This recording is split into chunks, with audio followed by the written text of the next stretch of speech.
Bible के अनुसार दाऊद वो अपने घर से निकलता है और छत पे जाता है और उसको एक स्त्री देख पड़ती है जो नहा रही थी और उसके अंदर एक अभिलाषा जगी और वो उसको बुला करके उसके साथ व्यभिचार करता है। और वो स्त्री जानते कौन थी? दाऊद के सेना में वो काम करता था जिसका नाम था हित्ती उरिया, उसी की पत्नी थी जिसके साथ राजा दाऊद ने व्यभिचार किया।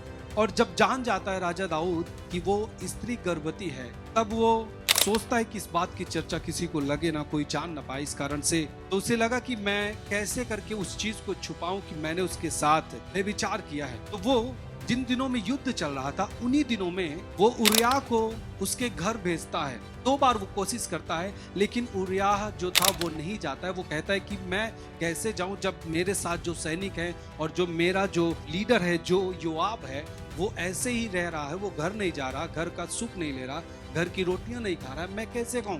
दाऊद के कहने के बाद भी वो महल के बाहर सैनिकों के साथ सो जाता है और वो घर नहीं जाता। फिर उसके बाद एक प्लान करता है, उसको दाकमधु पिलाता है और उसके बाद उसे मतवाला करता है। सोचता है कि ये अब चला जाए अपने घर, ताकि इससे हो कि उसकी पत्नी जो गर्भ धारण की है वो उरिया के द्वारा की है, ऐसा दाऊद वहां पे इस बात को लाना चाहता था, लेकिन वो गया नहीं। इस कारण से अब दाऊद को लगा कि ये बात खुल सकता है, ये कुछ हो सकता है।